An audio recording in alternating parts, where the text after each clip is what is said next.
예,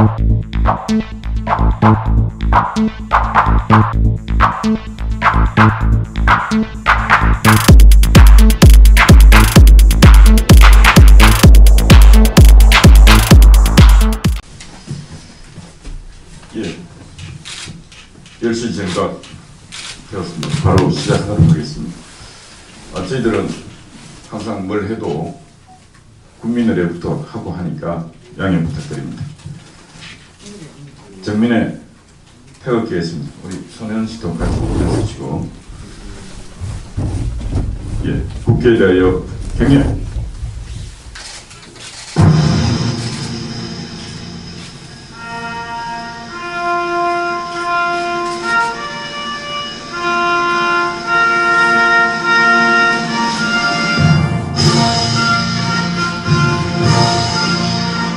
나는 자랑스러운 태극기 앞에 자유롭고 정의로운 대한민국의 무궁한 영광을 위하여 충성을 다할 것을 굳게 다짐합니다.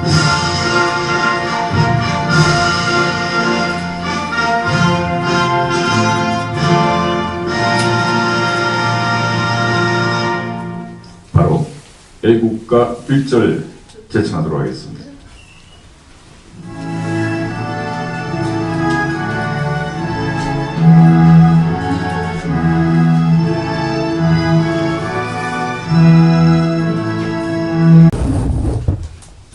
오늘 자유연대와 대한민국 애국 유튜브 공동 주최로 손혜원 새로운 비리 추가 폭로 긴급 기자회견이 있겠습니다. 지금 현재 오늘 기자회견은 오늘까지 팩트를 갖고 우리 손혜원 씨께서 하나 둘 팩트를 중심으로 이렇게 오늘 기자 여러분에게 말씀드릴 것입니다. 그리고 향후 앞으로 또 계속 추가로 나타나는 것이 있으면 이렇게 이런 모양으로 기자회견을 할 예정입니다. 저희들 오늘 주최하고 있는 자유연대는 어떻게 보면은 우파형 참여연대를 벤치마킹해서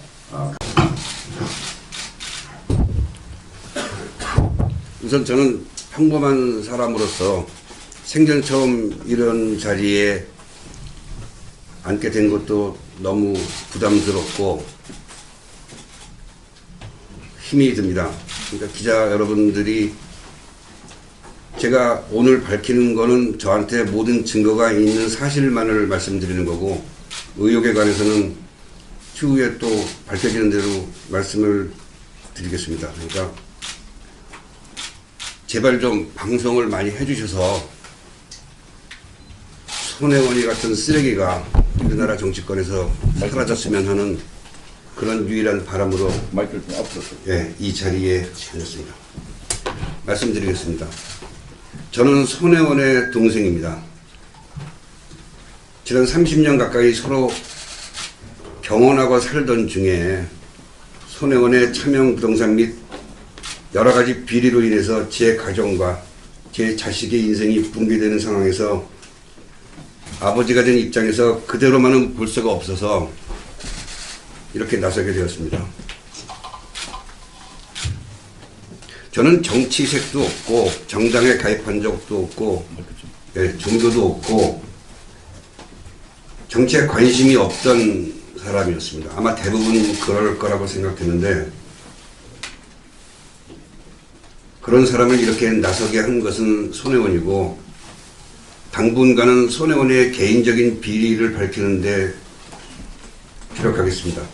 손혜원을 무조건 옹호하는 세력과 그 동조자들이 자기들 세상이냥 자기들과 생각이나 이념이 다른 사람들을 무참하게 생매장시키는 현실을 경험하면서 얼마 전까지 인생을 반추하고 전원 생활을 꿈꾸던 제 희망을 접고 많은 언론과 손혜원 지지자들이 제 목숨을 건 외로운 투쟁을 단순히 가족 간의 불화로 폄하하는 이 현실에서 이 시간부로 저는 손혜원의 비리를 끝까지 파헤칠 것을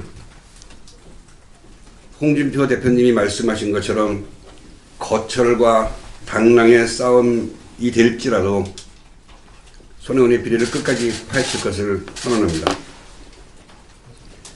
인생 전반으로 보고 또 금전적으로 보더라도 저는 실패한 인생이었습니다. 반면에 손혜원은 겉으로 보기에는 성공한 인생일 수 있습니다.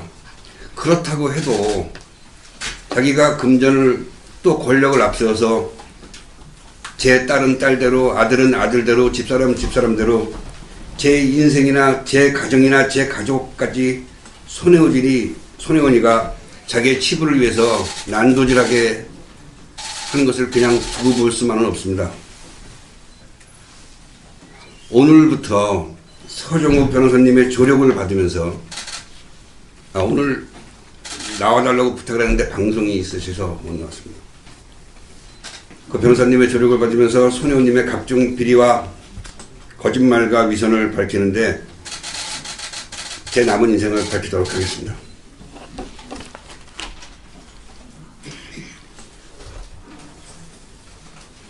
사실은 어저께 다른 유튜브 방송 나가서 저녁 때 갑자기 예정에 없던 방문해서 인사를 드리면서 얘기하다가 갑자기 방송을 찍었는데 오늘부터 손혜원의 비리 제보 및 추적단을 출범하겠습니다. 지금은 도와주시는 분이 2분 계시고 저까지 3명인데 여러분들이 저를 도와주셨으면 합니다. 같은 뜻을 가진 봉사자를 기다립니다. 황후의 밥과 어린애 천일전정 같이 웃고 유정의 미를 거둘 수 있는 사명감 있는 몇 분을 정말 애타게 구하고 있습니다. 서울의 여러 곳과 목포와 통영들을 파헤치면서 또 그 이외에도 있지만 손혜원의 모든 비리를 추적해서 밝히겠습니다.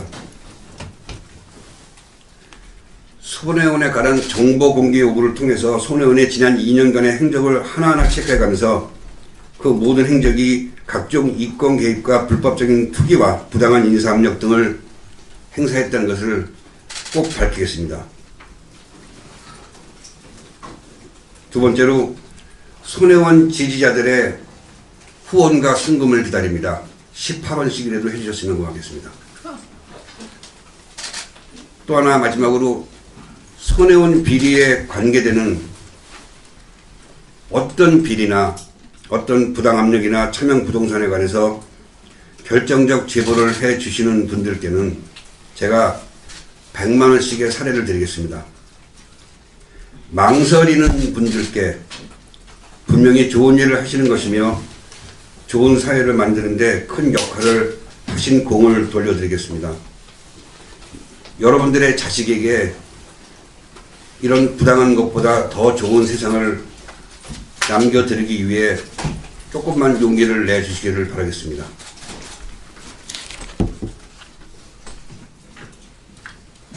이 식순에 관계없이 계속 하는 거죠? 예, 그대로. 제가 확인한 바로는 손혜원이가 목포에 있는 부동산을 평당 30만원에서 100만원 정도에 사들였습니다. 그 큰 길 대로변에 있는 거는 100만원, 120만원까지 있었고 그 구석에 있는 거는 30만원짜리도 있었습니다. 근데 지금 저희가 저처럼 목포 많이 가고 저랑 도와주시는 분 중에 한 분도 지금도 목포에 있는데 제가 지금 말씀드리는 건 과장도 아니고 그쪽에 다 알아보고 부동산도 그렇고 실제로 매매하는 걸 다 알아봤는데 지금 30만원 정도 하는 게 150만원, 100만원 하는 게 700만원까지 올라 있습니다. 손혜원이가 제 아들 명의로 된 창성장 옆에 있는 건물이 몇백만원 오르지 않았다고 하는데 그 당시까지는 모르겠습니다. 지금은 엄청나게 올랐습니다.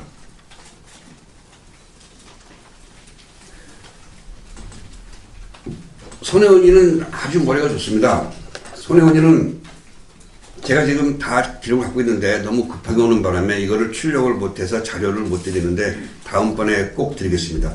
오늘 말씀드리는 거는 저한테 모든 자료가 있습니다. 손혜원이가 대표로 있던 크로스포인트 회사가 뉴욕 법인을 만들면서 크로스포인트 인터내셔널을 바꿨고 그 다음에 재산을 증식하고 은닉하기 위해서 자기 이름으로 크로스포인트 문화재단을 만들었습니다.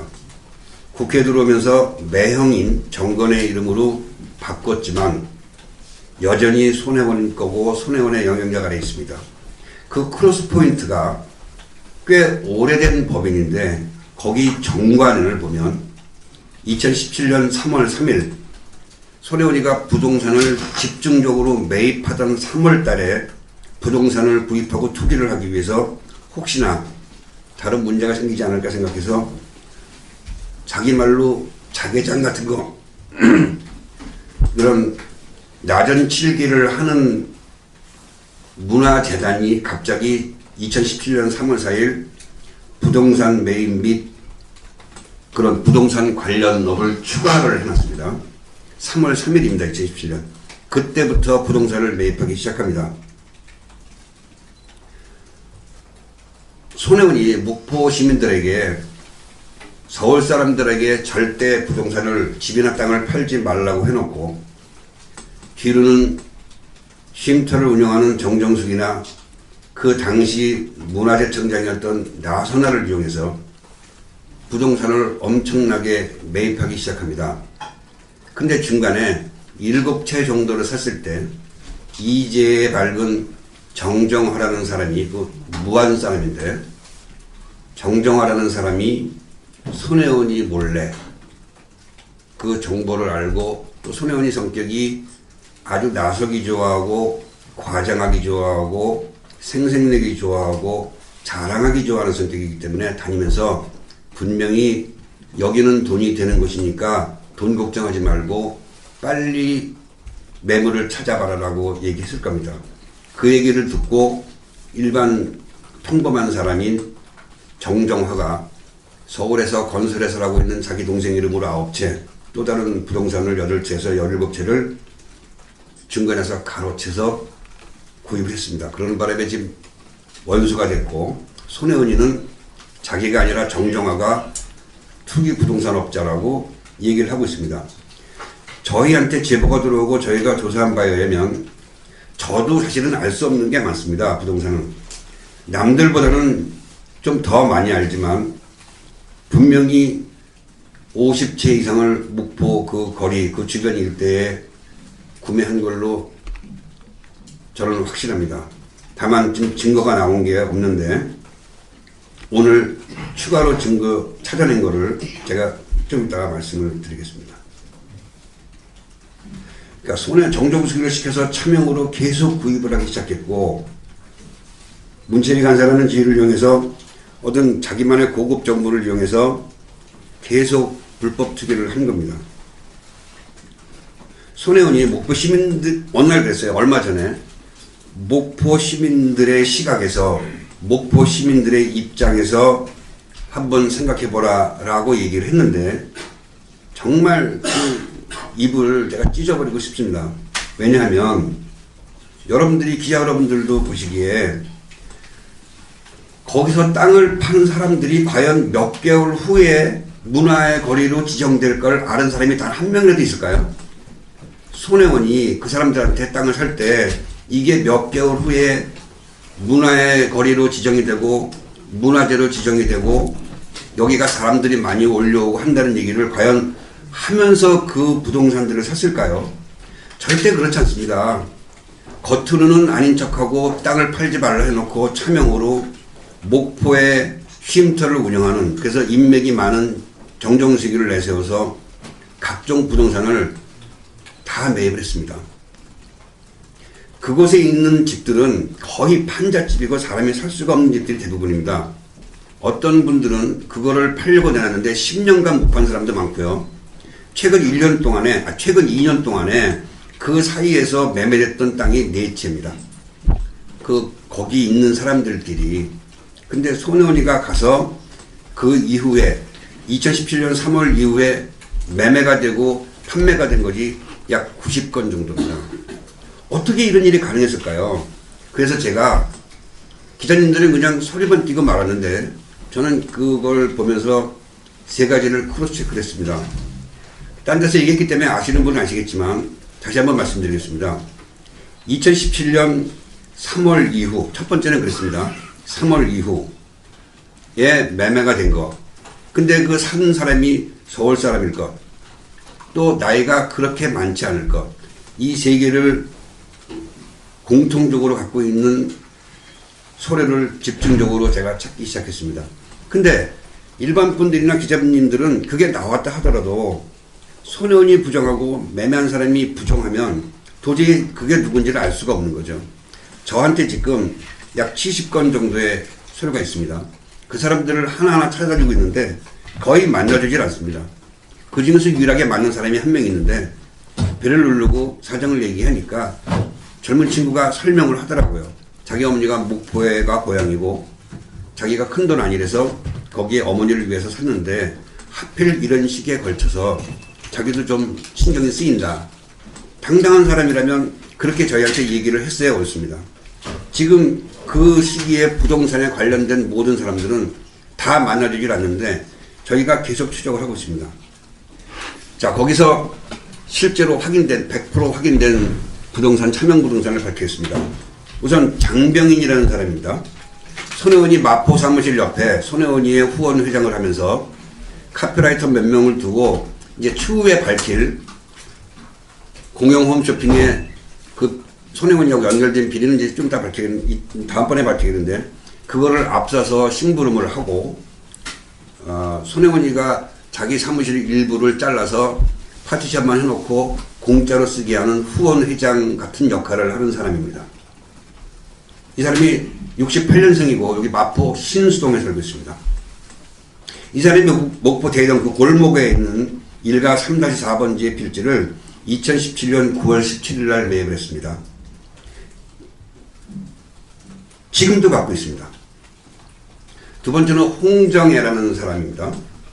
이 여자는 손혜원이의 서울역과 신촌에 있는 하이엔드 코리아 매장에 여자 의류, 여자 모자, 여자 머플러, 뭐 신발 이런 것들을 제작 및 다른 데서 사다가 약간 가공을 해서 물건을 납품하는 사람입니다.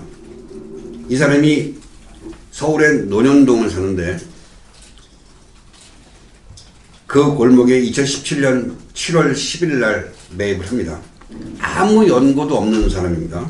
근데 본인은 아니라고 하겠죠. 이게 밝혀지지 않은 건데 제가 지금 처음 밝히는 건데 더 웃기는 건 홍정이라는 사람이 2017년 7월 10일 날 샀다가 2018년 4월 23일 날 손혜원이의 크로스포인트 문화재단으로 명예를 넘겼습니다.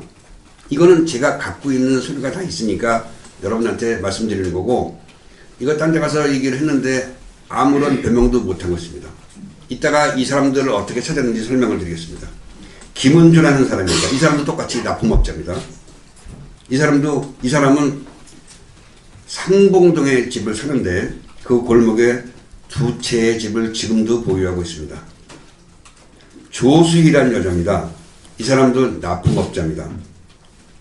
이 사람은 대의동과 또 한 곳에 약간 더 옆에 있는 붙어 있는 곳에 두 군데의 부동산을 2017년 9월 2일과 9월 3일 매입을 했습니다.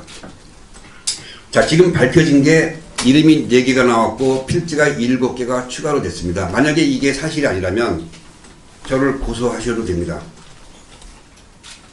이 사람들을 만나기 위해서 집을 두세 차례 방문했는데 다들 문을 안 열어주더라고요. 장병인 씨는 속된 말로 잠수 중입니다. 지금. 장병인 씨를 잡아야 됩니다. 공영 홈쇼핑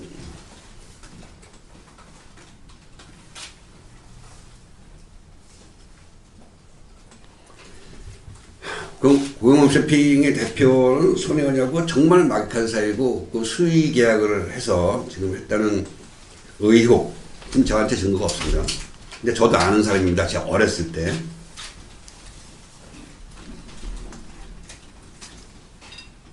혹은 어떤 방송에서 옛날 사귀었던 사람이라고 하는데 저도 그렇게 알고 있습니다. 아니면 아닌 거고요. 근데 저도 아는 사람입니다. 그래서 이제 그거는 내용은 따로 하고 있는데 다음번에 제가 밝히도록 하겠습니다. 다른 곳에서도 이 관계를 캐고 있더라고요. 그 다음에 그 남산에 4개가 있습니다. 어저께 제가 출연했던 거에 방송을 보셨던 분도 혹시 있을지 모르겠는데 남산 4개까지는 제가 압니다. 왜냐하면 제 딸이 대학을 졸업하면서 제가 집에서 하도 청소를 안 하길래, 이 얘기 처음 하는 겁니다. 청소를 안 하길래 제가 어느 집 부모라면 그렇게 말할 수 있잖아요. 너 엄마한테 설거지도 안 해주고 도와주지도 않을 거라면, 그리고 청소도 안 하고 너무 더럽게 했으니까 너 그러려면 집 나가 그랬어요. 대학생 때. 그러면 보통 아이들은 사과를 하고 아빠 잘못했어요. 일 좀 도와드릴게요. 이러는 게 보통인데, 그 얘기를 듣고 얘가 손혜원이를 찾아갑니다. 손혜원이가 잘됐다. 집 나와. 그래서 대학 때부터 집을 나갔습니다. 그래서 손혜원이가 거처를 마련해 준 게 바로 이 콘도입니다. 그 이후에 돌아올 수 있는 기회도 있었지만 제 딸에게 광고를 소개해주고, 지금 연예인인데 저희가 손가영이라고 합니다.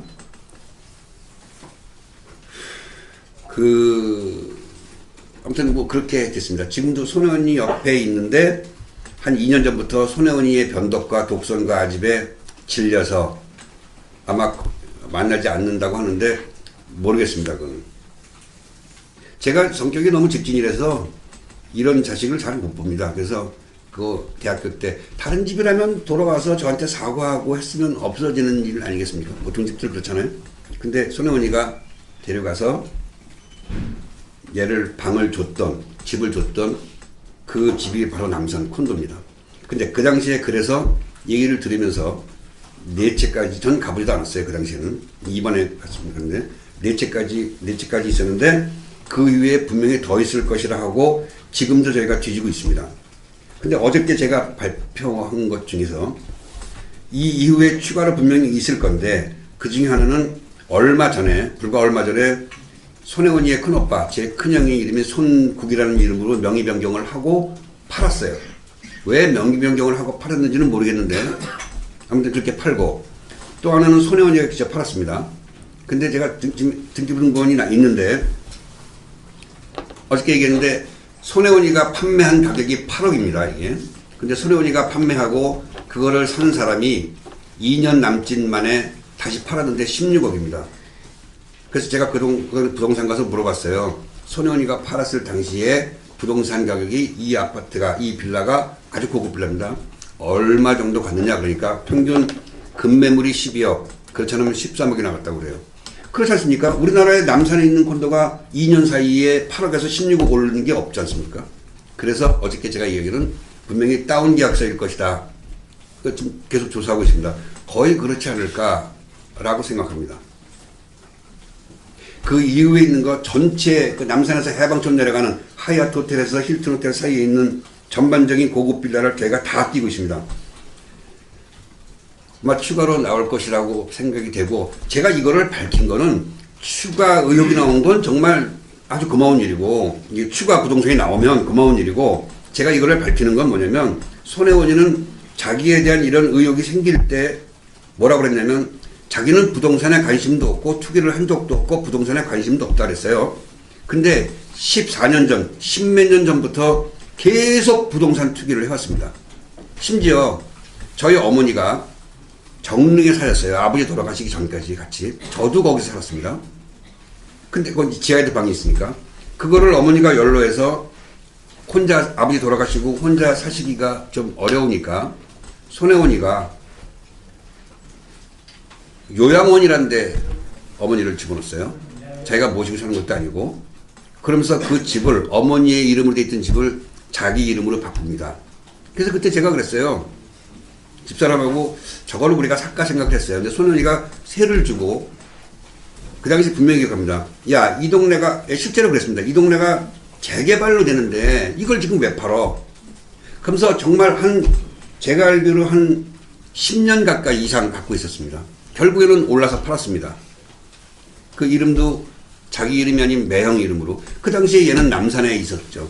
그런 그 정릉 거. 자기 지금 집이 제가 알기로 있기는 한 20억 가까이 되는데, 그것도 이제 몇 번 팔아갖고 계속 이득을 남긴 걸로 알고 있고. 그러니까 이런 게 다 일반 사람들은 알 수가 없는 얘기죠. 이런 게 있는데 자기는 부동산도 모르고, 부동산 투기를 한 적도 없고, 거기서 이득을 남긴 적도 없다라고 얘기를 합니다. 제가 안 밝히려다 밝힌 건데 뉴욕의 맨하탄에 셰필드 콘도라고 있는데 10억 이상이 가는 그런 콘도입니다.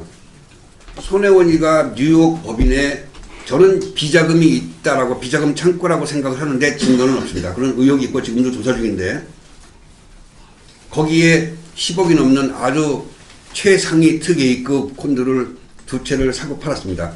이거는 뉴욕 신문에도 났습니다. 근데 그거를 중요한 건 제가 알면서도 한동안 얘기 안 했던 게 뭐냐면 손혜원은 여기 있으면서 거기를 심부름을 시키고 계약할 때 대행을 시켰던 게 바로 아까 말씀드렸던 제 딸입니다. 손가영이. 그래서 제가 연루되는 게 싫어서 얘기 안 하려다가 이왕 밝히는 거 아버지까지 밝히고 있는데 뭐 저는 목적이 이런 사람들을 비난하는 게 아닙니다. 손혜원이의 비율을 밝히는 거니까 여러분들이 좀 이해를 해 주시면 고맙겠고요. 손혜원이의 첫 번째 거에는 은행 대출이 43만 불이 들어가 있습니다. 이제 한 30만 불 정도가 현금이 들어갔고 뒤에 거는 제가 지금 파악하고 있기는 은행 대출이 없어요. 9만 7천 불 정도, 97만 불 정도 했는데 10억이 넘습니다. 그러니까 과연 이게 정상적으로 외환관리법 위반이 없이 글로 돈이 갔느냐, 아니면 다른 경로로 들어갔느냐, 아니면 뉴욕 법인의 비자금에 들어갔느냐, 그거를 조사하고 있습니다. 곧 밝혀집니다. 손혜원이가 지금 당황하고 있다는데 그게 뭐냐면 제가 일반 평범한 사람이고 여러분들 앞에 서 있는 이런 자리도 처음일 뿐더러 평생에 이런 일을 해본 적이 없는 사람이기 때문에 지풀에 나가 떨어질 거라고 생각을 한 모양입니다. 근데 어느 부모가 가정이 깨지고 자식들이 전과자가 되는 입장에서 가만히 있을 수 있겠습니까? 제가 이렇게 폭넓게 알고 깊게 조사할 줄은 손혜원이는 아마 상상을 못했을 겁니다. 근데 저는 지금 제가 밝히는 것보다 훨씬 많은 걸 알고 있는데 중간에 있는 선의의 피해자나 이게 정치적으로 비화되는 거 원하지 않기 때문에 정말 자제하고 가고 있습니다. 손혜원이가 11억 대출, 손혜원이 돈이 없었어요, 현금이. 왜 제가 그거 어떻게 하냐. 저희 집사람이 5년 6개월 동안 신촌점과 서울역점에 손혜원이 5년, 저는 몰랐었습니다, 진짜로. 그걸 알면서 거기 간 게 나중에 알았습니다.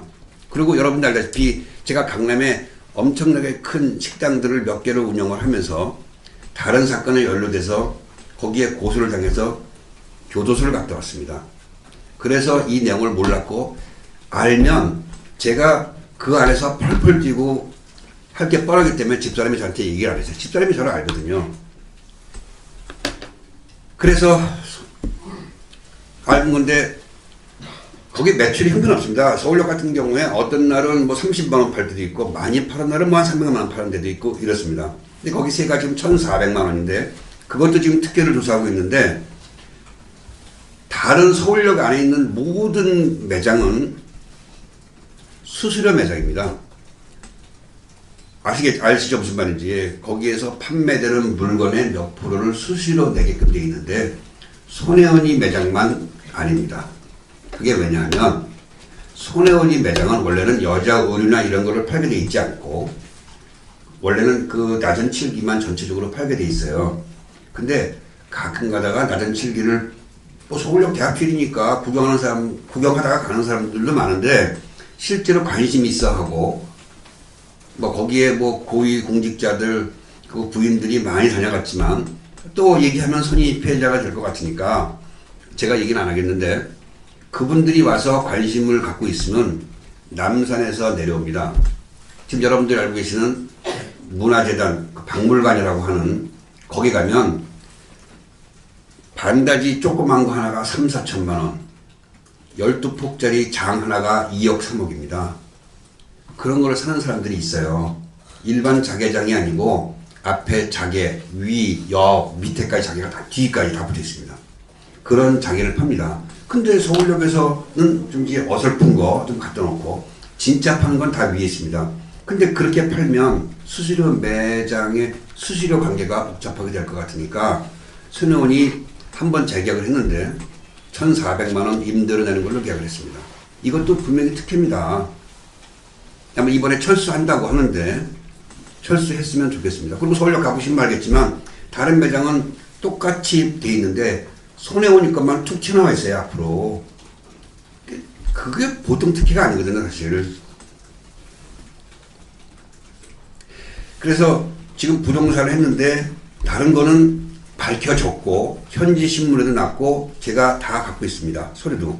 그리고 여러분들이 궁금해하시는 목포의 부동산, 차명부동산이 24개 이외에 7개가 더 밝혀졌다는 것을 분명히 말씀드리고, 지금 저희가 조사하고 있는 게 약 한 45개 정도가 있습니다. 그 중에 반 이상은, 생각해 보십시오.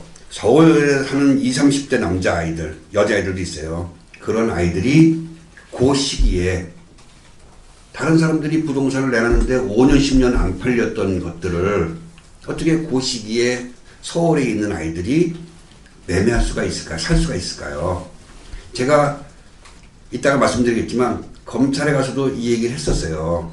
그래서 차명으로 나온 사람들, 제 아들 거는 밝혔지만 또 이 손혜원이의 보좌관, 조 보좌관이라는 여자의 딸, 또 이 납품하는 선생인 최옥희라는 여자의 딸, 22살이에요. 둘 다 대학 다니고. 그런 아이들이 목포를 가서 운영한다고 의기투합했다고 손혜원이가 얘기하는데 단 일면식도 없는 사이예요. 3명은. 근데 그런 사람들하고 똑같이 지금 많은 숫자가 서울에 있는 젊은 친구들이 그 시기에 목포를 가서 물건 샀다는 겁니다. 그래서 내가 검사님한테 그랬어요. 이 사람들을 우리가 조사하기에는 저도 모르는 이름이니까 아직은 접점이 나오질 않으니까 이 사람들의 통장을 까면 손혜원이 돈이 들어간 거 뻔하지 않느냐. 아니면 그 사람들이, 그 젊은 친구들이 그 돈을, 큰 돈은 아니지만 1억 몇천만 원부터 보통 3, 4천만 원짜리 이상들은 다 있거든요. 그런 돈을, 그런 친구들이 과연 통장에서 돈을 냈으며 무슨 돈으로 했는지만 밝히면 이게 알 거 아닙니까? 라고 말을 했어요.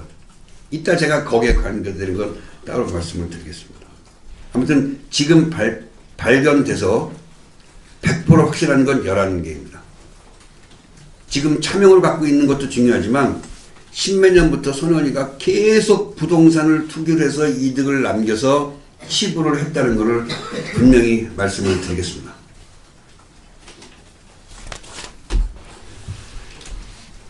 자, 이번에는 제 선친에 대한 얘기입니다. 저도 처음엔 너무 부담스러웠고 했는데 분명히 말씀드리는 건 저희 아버님은 참 엄격하셨어요. 그러면서도 무릎에 자식들을 한 번이라도 올려놓고 안아준 적이 없을 정도로 엄한 분이셨고, 그 옛날엔 다 그러셨을 겁니다. 그러면서 간간히 들었던 얘기는 당신이 사회운동을 하신 거에 대한 어떤 자부심이 있으셨던 분이에요. 다른 분들은 공산당 운동을 했다고 하는데 제가 아는 선까지는 그 정도는 아니고 사회주의 운동을 하셨고, 그 다음에 여운형, 남로당 계열이 아니고 나중에 물론 합쳐졌지만 여운형 씨의 그 청년 특보였다라는 정도만 알고 있습니다. 근데 그런 분을 손혜원이는 돌아가시기 5, 6년 전부터 단 한 번도 보지 않았습니다. 단 한 번도 안 봤습니다. 진짜입니다. 단 한 번도. 거기에는 이유가 있지만 제가 여러분들한테 집안 사정을 말씀드리기는 그렇고 나중에 손혜원이가 반박을 하면 제가 더한 것도 말씀드리겠습니다. 분명히 말씀드린 건 손혜원이는 아버님 돌아가시기 전에 5, 6년 동안 단 한 번도 보지 않았고 어머니와 살면서 여호와의 증인 가족의 유일하게, 저도 나와 살았었으니까 유일하게 여호와의 증인이 아닌 아버지로서 경제력을 잃은 상태에서 엄청난 핍박과 무시를 당하면서 마지막을 보내셨어요. 그래서 어머니와 손혜원이가 얘기해서 큰형 집에 갔다가 거기서 큰형수란 여자한테서 쫓겨나 다시 오고, 아무튼 그런 게 수십 차례 반복되다가 말년을 그렇게 비참하게 보내셨습니다. 일요일에 돌아가셨는데 제가 제 딸을 데리고 집에 아버님 뵈러 가는 도중에 성북동에 가서 딸한테 돈가스를 먹이고 들어가는 기억도 납니다. 들어가서 아버님한테 인사할 때까지만 해도 의식이 있으셨어요. 근데 어머니가 제가 오니까 여호와의 증인 집회에 가시고 일요일이었으니까 저랑 딸이 있는 과정에서 제가 아버님 등창이 날까봐 그 이불을 좀 이렇게 이렇게 만져주고 있었는데 제 손 끄트머리를 잡으셨어요. 그 정도 힘이 없었어요. 여러분들이 피골성접이라는 거를 말로만 드셨을 거예요. 정말 뼈에 거죽밖에 없었어요. 못 드셨으니까. 물로만 연명하셨으니까. 그런 분이 그 힘든 손을 잡고 제 끝손을 잡더니 점점 힘이 빠지더니 손이 툭 떨어지더라고요. 그때 운명하셨어요. 저만 봤어요. 저희 외할머니도 저만 봤어요. 그러니까 아마 뭐 어떤 사람들은 가정에서 그 인종을 보는 자식이 따로 있다고 하는데 그건 자랑하려고 하는 게 아니고 그때도 손혜원이는 없었고 한일병원에 아버님이 위독하셨기 때문에 한일병원에 미리 얘기를 했는데 거기서 연락을 해서 왔고 제가 말씀드린 건 그 돌아가시기 5, 6년 전부터 단 한 번의 얼굴도 안 보고 어머니하고는 친했어요. 둘이는. 집에 어머니를 보러 오려고 그러면 전화해서 아버님이 계신지 안 계신지 물어보고 왔어요. 왜냐면 그 직전까지는 동네에 있는 경로당에 다니셨거든요. 집에서는 대화 상대도 없고 그러니까.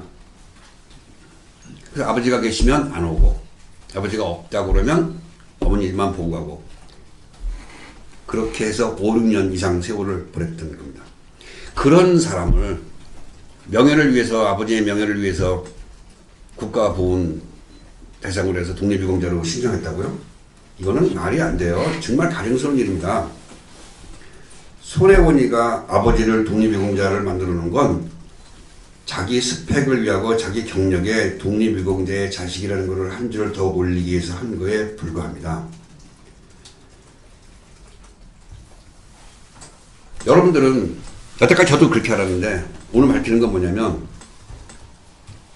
보훈처에서 바뀐 보훈처가 기획을 하고 작성을 해서 이 정부하고 같은 코드를 갖고 있는 사람들이 약간의 사회운동을 하고 좌익운동을 했었다 하더라도 문호를 넓혀서 조금 더 혜택을 보자라고 그런 기획을 하고 보훈처가 하고 있는데 손혜원이가 그런 공개되지 않은 정보를 얻어서 아버님을 1번으로 집어넣고 총 53명의 신청자 중에서 유일하게 통과한 거라고 알고 계시는데 아닙니다. 제가 분명히 밝힙니다. 팩트는 전혀 보훈처에서는 그런 스케줄이 없었습니다. 날짜가 93일 차이 납니다. 보훈처장을 불러서 또 보훈처장하고 보훈국장인가 보상국장인가 하는 사람을 불러서 지금 말씀드렸던 사회운동을 하고 좌익을 하고 남로당을 약간 했었던 그런 기존에 있었던 여태까지 유지해오던 규정을 그렇게 바꾸도록 지시한 겁니다. 손혜원이가. 마치 목포의 거리를 자기는 근 9개월 전서부터 1년 전에 목포의 거리를 문화의 거리로 지정할 거를 예상을 하고 그 사전에 부동산을 구입한 것처럼 그렇게 기획을 한 겁니다. 손혜원이가. 손혜원이가 보훈처장을 만난 거하고 보훈처에서 발표 난 거하고 약 90일 차이가 납니다. 분명히 손혜원이가 그렇게 시킨 거고 더 높은 곳에서 재가를 해서 보훈처가 할 수 없이 바꿔서 된 거라고 저는 지금 확실하고 있습니다.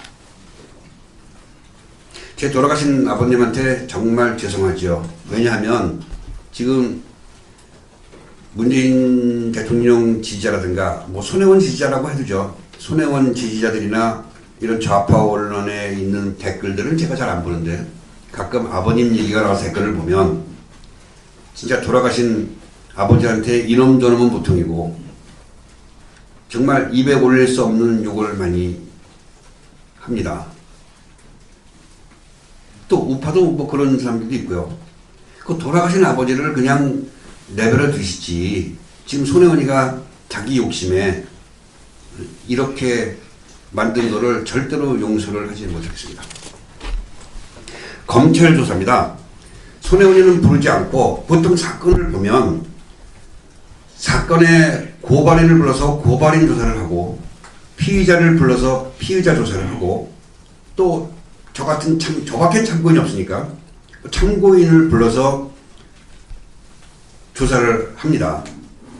그래서 피의자를 부르고 참고인을 부르고 하는 거를 몇 차례 반복을 하다가 말이 두 개 안 맞으면 대질신문하는 게 보통의 조사인데 지금 손혜원이는 하나도 부르지 않고 저만 계속 불렀습니다. 마지막에 갔을 때, 제가 여기를 들어갔을 때 사실 저는 신변의 위협을 느끼면서 들어갔어요. 저를 어떤 구치소에 독방에 가둬도 할 말이 없는 상황이었기 때문에 제가 나가서 여기 혹시 오셨는지 모르겠는데 그 당시에 친했던 SBS 기자님, 제일 먼저 저를 만났던 분이니까 조선일보 기자님, 동아일보 기자님 이런 분들에게 제가 저녁 11시까지 연락이 안 되거나 전화를 받지 않으면 잘못된 거니까 저 좀 찾아주세요 하고 정말 떨리는 발걸음을 하고 들어갔습니다. 제가 들어간 이유는 그렇습니다. 과연 검찰이 이거를 열을까 닫을까 판단이 안 서서 제가 직접 경험을 해보려고 들어간 건데 검찰도 마찬가지였습니다. 이 검찰에서 부부장 검사님이 직접 저를 조사하셨는데 이방현 검사님이라고 옛날에 박영수 특검에 계시던 분이에요. 그러니까 아무래도 뭐 정권하고는 좀 친해지신 분인데 그래도 검찰인데 하지 않을까 했는데 모든 수사의 방향이 손혜원이를 조사한다기보다는 제가 어디까지 알고 있는지를 조사하는 것이었습니다. 그래서 더 이상 여기는 출두할 필요가 없다라고 판단해서 그 이후에 전화도 끊겼고 그 이후에 제가 가지 않습니다. 마지막 날 제가 검찰 조사를 들어갔을 때 30가지의 증거물과 약 5시간 정도의 수사 기록을 꽤 많습니다. 그 앞에 수사 기록이 있었고 30가지의 증거물과 5시간 정도의 수사 기록을 저에게 다 끝나고 제가 그만하자고 그랬어요. 그날도. 그랬더니 한 6시, 7시쯤에 이제 제가 그만하자고 그러니까 그만했습니다. 그랬는데 그 전에는 계속 그 규칙을 지키면서 했는데 이날은 그 서류를 저한테 읽으라고 보통 보여줍니다. 끝나면. 그래서 오타가 있는지 잘못된 게 있는지 더 할 말이 있으면 쓰라고 이렇게 줍니다. 그 서류를 제가 진술한 내용을. 그리고 다 읽고 이상이 없으면 각 장마다 간인을 다 찍습니다. 그러면 검찰도 빼도 박도 못하는 거죠.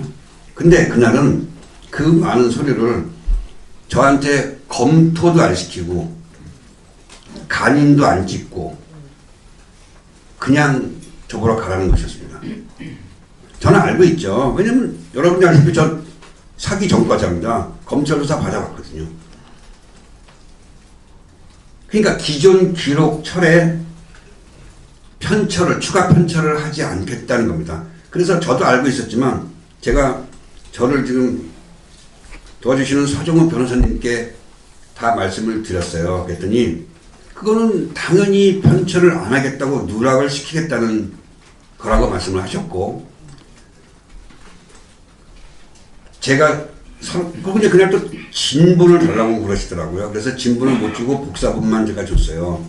그랬더니 진본 저한테 다 있고요 지금. 그랬더니 그 증거물과 그날 진술했던 그런 내용을 제가 기억을 잘 해서 작성해서 남부검찰청 민원실에다가 접수하면 누구는 누락시키지 못한다. 검찰 접수인이 지키기 때문에 어저께 그 수정 변호사님이 그 방법을 알려 주셔서 다음 주에 이거를 하기로 했고요. 그 다음에 제가 어디서 고소를 한 사건이냐고 물어봤는데 당연히 알려줘야 된다고 그러는데 제가 만날까봐 알려주지 않았습니다. 근데 알고 보니까 4군데서 시민단체에서 있는데 여기 자유연대도 또 고발이 났습니다. 그래서 제가 검찰한테 요구합니다. 손혜원과 그러니까 손혜원은 아니라고 하고 저는 맞다고 하고 증거도 있는데 그렇게 말이 틀리면 빠른 시일 내에 대질신문을 시켜주시기를 간곡히 부탁드립니다. 부부장 검사님. 또 목포시청과 지금 이것도 마찬가지예요. 전혀 움직이지 않다가 여기 혹시 그 문화일보 기자님 모셨나요? 그분이 정말 저는 고맙습니다.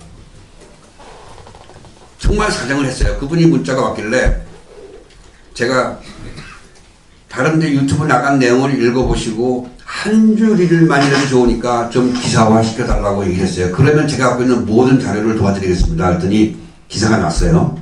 문화일보 기사가 나니까 다른 방송에서 조금씩 나오더라고요.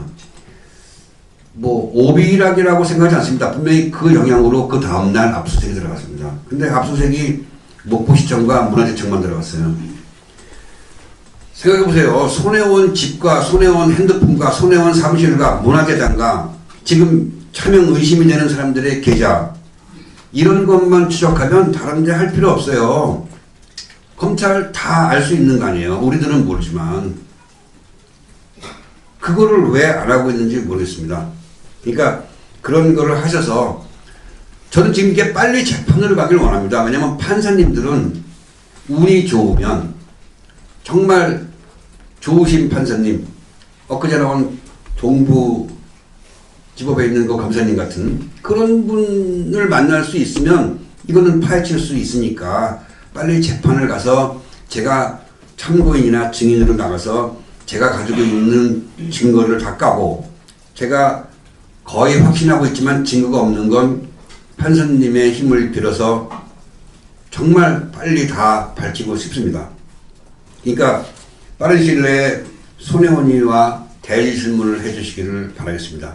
참고로 여러분들은 저희 집에서 손혜원이 잡는 건 예전부터 저밖에 없었다는 것만 알아주시면 됩니다.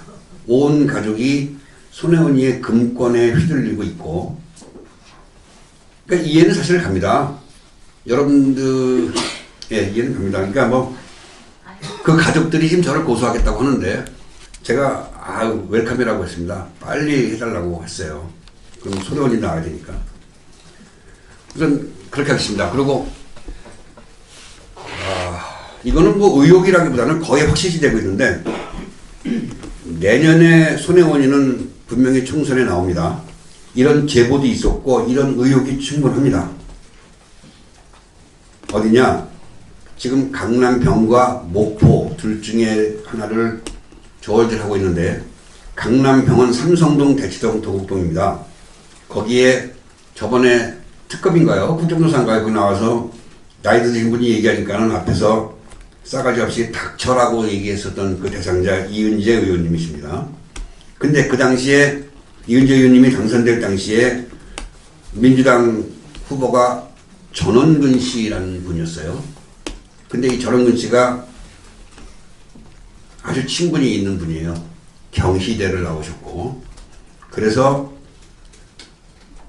강남병에 나갈 것이냐 목포에 나갈 것이냐 하는데 손혜원은 불과 얼마 전에 한 달도 안 됐습니다. 그 공공장소에 나가서 공공연히 얘기를 한 내용이 뭐냐면 강남병에 지금 나가면 당장 된다. 강남병에는 승명여중고가 있고 그 졸업생들이 있고 그 가족이 30만에서 35만이다. 그러니까 손혜원이는 아마 승명을 나오면 다 자기를 찍어줄 거라고 예상을 하는가 보죠. 그래서 제가 어저께 말씀드리면서 그 저를 도와주시는 서정훈 변호사님하고 그 얘기를 했더니 막 웃으면서 손혜원이가 강남병에 나오면 변호사님이 나오신답니다. 이길 수 있다고. 손혜원이가 어디로 나갈지 모르지만 분명히 출마합니다. 여러분들 생각해 보세요. 예전에 손혜원이가 민주당 홍보위원장으로 들어올 당시에 했던 말 기억하시나요? 어떤 기자님이 절대 자기 혹시 정치권에 들어가시려고 여기 들어오셨습니까? 라고 하니까 저는 절대 정치 안 합니다. 출마 안 합니다. 라고 그랬어요. 그거 몇 개월 만에 국회의원 공천 받았잖아요. 마찬가지로 정말 아니라면 다행입니다. 출마를 안 한다면 국가를 위해서 다행인데 제 생각에는 거의 끝물에 다른 사람들이 써먹은 것처럼 목포 시민들이 원해서 라는 말이 안 나와야 되는데 만약에 제가 알기로는 거의 확률이 많지만 손혜원이가 어디든지 국회의원 출마를 하게 되면 제가 가지고 있는 모든 힘과 저희 지금 추적단을 발족을 했는데 추적단을 즉시 손혜원 낙선운동 본부로 전환해서 24시간 중 23시간을 싸울 겁니다. 제가 알고 있는 것만 몇 개만 의혹만 제기해도 손혜원이는 안 됩니다. 두고 보죠. 어떻게 되는지. 근데 너무 공공연하게 여러 군데서 얘기가 들어오니까 아마 나올 거라고 저는 확신하고 있습니다. 권력의 맛을 본 할머니거든요.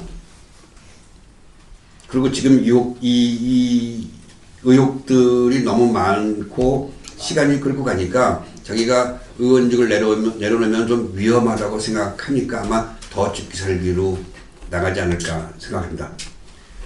자, 마지막으로 대통령님께 드리는 글을 읽어드리겠습니다. 얼마 전 대통령님께서는 이런 말을 하셨어요. 모든 공권력은 오직 국민을 위해 사용되어야 한다. 며칠 전에요. 이렇게 말씀하셨어요. 그게 진심이라면 오직 대통령과 친분 있는 사람만이 아닌 우리같이 대다수의 평범한 국민들을 위해서 그 공권력이 사용되어야 하는 거 아닙니까? 그러기 위해서는 썩은 가지를 과감히 잘라내는 용기도 필요하고, 그래야 이전 대통령들 같은 그런 불명예를 뒤집어 쓰지 않고 아주 후세에 좋은 이름을 남길 수 있을 거라고 생각합니다. 또 정말 그렇게 되시기를 바랍니다. 그리고 민주당에 한마디 하겠습니다. 지금 손 의원에게 벌어지는 똑같은 일이 한국당에서 발생했다면 과연 여러분들이 지금처럼 가만히 보고 계실 겁니까? 국회의원의 명예를 걸고 그만 욕먹고 특검에 가주시기를 정말 간절히 바라겠습니다. 이만입니다. 감사합니다.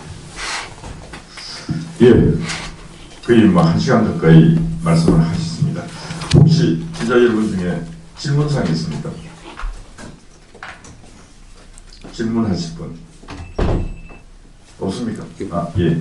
저 YTN 기자 손재인이라고 합니다. 자, 마이크 드리겠습니다. 네.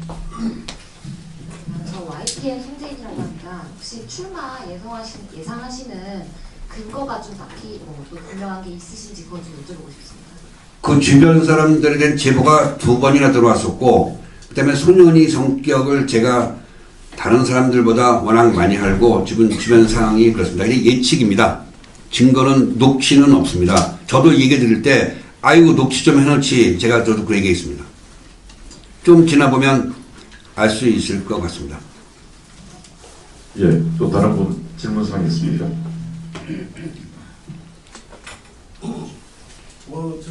부동산 그 서류라든가 이런 거 그런 건 아직 확보된 게 없습니까? 다 가지고 있습니다.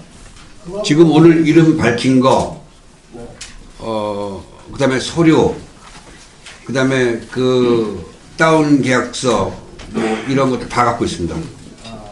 제가 오늘 밝힌 거는 다 증거가 있는 것만 밝힌다고 분명히 말씀드리고, 그렇지 않은 몇 가지는 의혹이라고 말씀드렸는데, 오늘 실명까지 밝히고 다 했으니까 틀림없이 저한테 자료가 다 있습니다. 필요하시면 이게 보여주기라도 하면 안 되나요? 핸드폰에 있습니다. 원하시면 다 누구에게나 보내드릴 수 있습니다. 예. 연락처를 주세요. 보내드리도록 하겠습니다. 또 다음 질문사. 좀 던지려고 좀 벗어나는 얘기긴 합니다만, 손혜원 의원이 상당히 그 비례대표 출신임에도 불구하고 굉장한 겉으로 보이기에는 비례대표 2번 받았다가 예. 취소하고 지역구로 나갔습니다. 지역구인가요? 예. 어쨌든 초선 의원 치고는 상당히 그 권력자 같은 위세가, 쉽게 얘기해서 위세가 당당한데, 한간에서는 여러 가지 그 루머 같은 것들도 많이 있습니다만, 과연 초선 의원이 그런 정도로 힘을 쓸 수 있는 특별한 무슨 배경이 있는지 혹시 가까이 계시면서 아시는 게 혹시 있을까? 여러분들이 알고 계시는 것처럼 분명히 호가 호입니다. 손혜원이 무서워서 지금 이렇게 되겠습니까? 불과 3년 전만 해도 그냥 부분 가발 뒤집어 쓴 할머니예요. 돈 잘 버는. 그런 사람이 무서워서 4선, 5선 되신 분들이 그 앞에서 말 못하고 동료 의원조차 불가근 불가원을 외치고 있겠습니까? 다 하는 얘기 아니에요. 여러분들이 원하는 대답이 뭔지 저는 압니다. 근데 선의의 피해자나 이게 정치권으로 비화되는 거 나중에는 어떻게 될지 모르겠습니다. 더한 것도 제가 말할 수 있습니다. 근데 분명하게 말씀드리는 건 손혜원이만의 그 노련한 국회의원들이나 정치 세력이며 모든 국민들이며 그 밑에 있는 장관들이며 장차관들이 그 3년 된 초선 국회의원이 무서워서 이런다고 어느 누가 믿겠습니까? 그러니까 그럴수록 자기가 진중하고 자중해야 되고 조심해야 되는 게 상례인데 너무 성격적으로 이렇게 나서는 거 좋아하고 자기의 위세를 과시하는 거를 좋아하는 성격이다 보니까 이런 사달이 난 겁니다. 예, 다음 질문. 예, 봉주를 방송. 예. 예, 자, 연결되는 질문을 하겠습니다. 그러면은 우리 소녀님은 어릴 때 학교 다닐 때 우리 손혜원 누님하고 김정숙 여사하고 학교 같이 다닐 때 가까웠던 내용을 아시겠네요, 그럼? 그 부분에 대해서 조금 어느 정도 친했는지를 한번 설명 좀 해주십시오. 친했고요. 근데 이게 본질을 벗어난 거기 때문에 개인적으로는 말씀드릴 수 있는데 여러분들이 궁금해하는 것도 압니다. 근데 그런 부분은 제가 언급하고 싶지가 않습니다.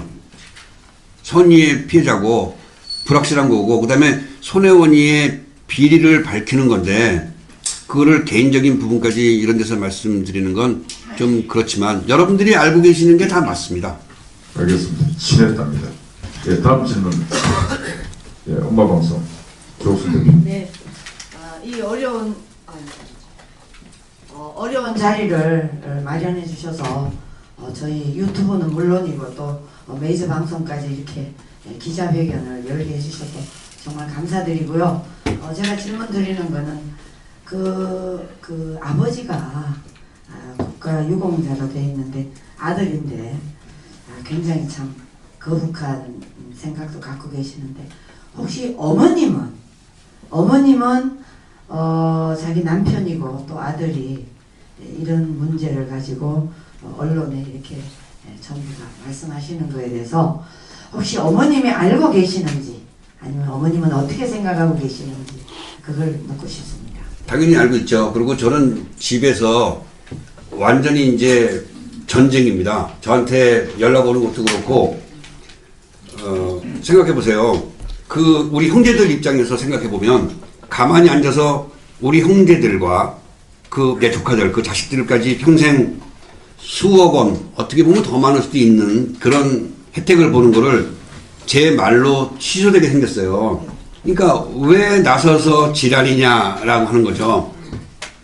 마찬가지예요. 저도 제 자식이 피해를 본다면 피해일까요? 아니면 부당한 이득을 보고 있는 것을 취소되게 생겼는데 그 사람들은 지금 완전히 저를 인격적으로 말살하고 있어요.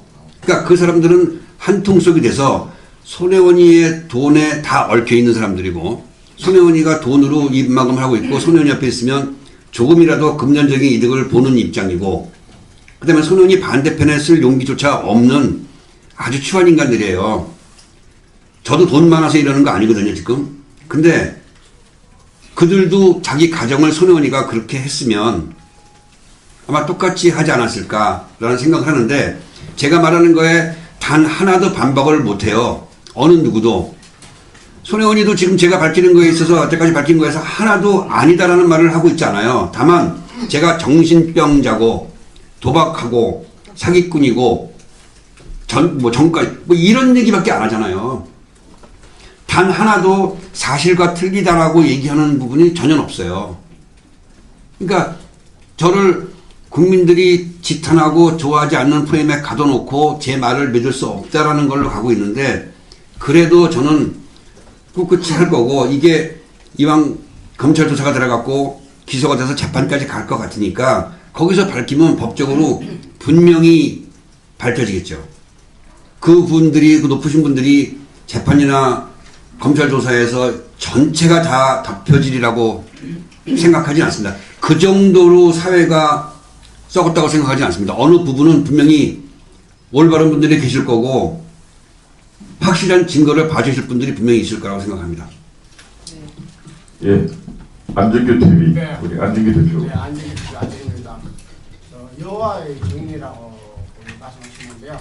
본인은 개신교라고 교회라는데 어떻게 맞습니까? 그러니까요. 저는 글을 올린 것부터 누차 얘기했지만 손혜원이가 어릴 때부터 대학교 때까지 여호와의 증인이었기 때문에 그 성장 과정에서 자기들만 아는 그 어떤 남들은 인정을 하지 않고 남의 말은 듣지도 않고 하는 그런 집단이기 때문에 거기서 지금 이런 이상한 아집스러운 성격이 형성되지 않았나라고 말씀드렸는데 손원희의 대답은 거기에 대답하지 않고 지금 개신교입니다라고 얘기하고 있어요.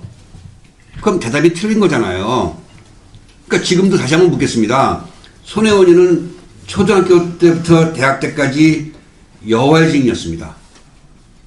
분명한 건. 근데 여호와의 증인의 교리가 다 나쁜 건 아니거든요. 술, 담배 하지 마라. 뭐 간음하지 마라. 범죄 저지르지 마라. 이런 얘기예요. 부모한테 효도해라. 근데 손혜원이는 대학 졸업할 때가 아니라 고등학교 끝날 때쯤서부터 담배를 폈어요. 딴데 나서 얘기했는데 그 담배를 피고 대학 들어와서 남자들 만나고 하니까 거기 교리랑 안 맞죠. 그리고 지가 고치려면 되는데 고칠 생각이 없는 거죠. 달콤하니까 남자 만나고 그런 생활하는 게 일반적인 생활하는 게 그런 금욕적인 생활하는 것보다는 그러니까 자기 스스로 그만둔 걸로 제가 알고 있어요. 근데 대학 때까지는 분명히 여호와의 증인이었습니다. 예, 다음 질문.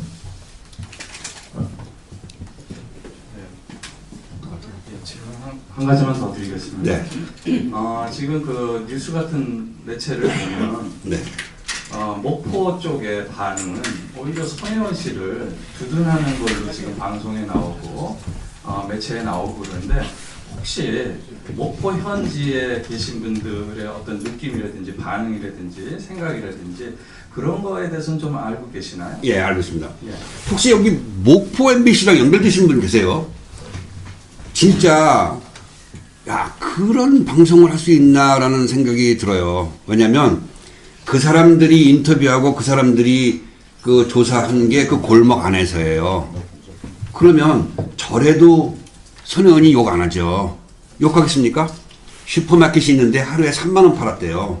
그런 가게였고 장사되는 게 없어요.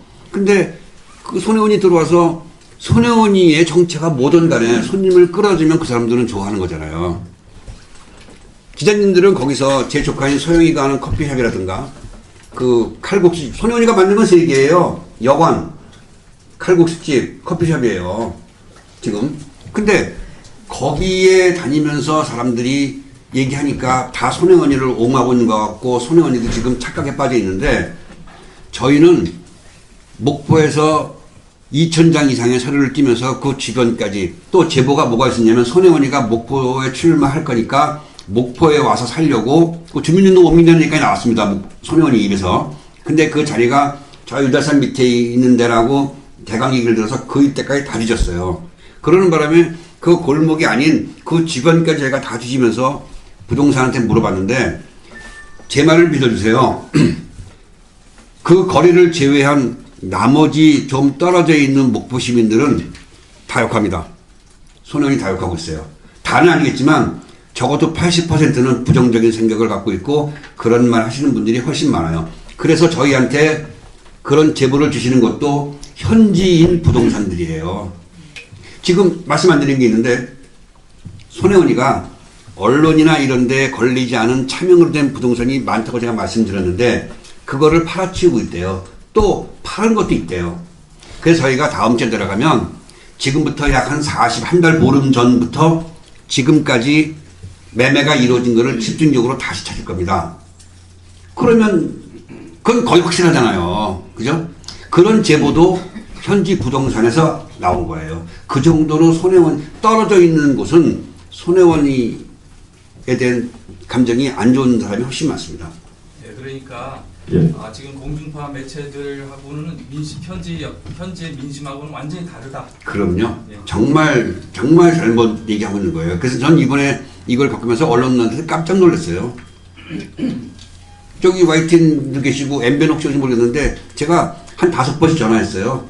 YTN에서는 손혜원이의 증거 없는 제 비방만 내보내고 증거도 없는 거짓말만 인터뷰를 하시길래 제가 나가려고.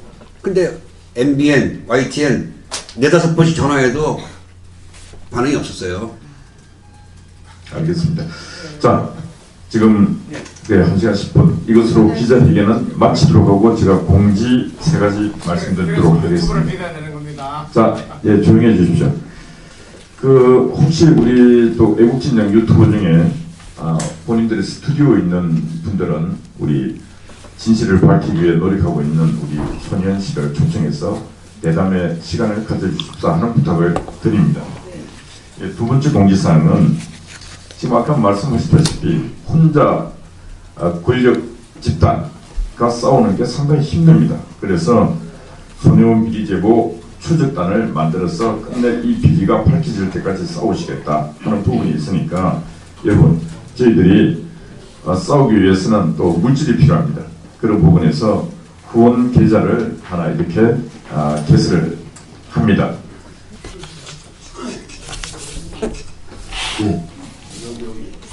예, 감사합니다. 이것으로 기자회견 마치도록 하겠습니다. 오늘 오신 기자분들 고맙습니다. 고맙습니다. 예, 감사합니다.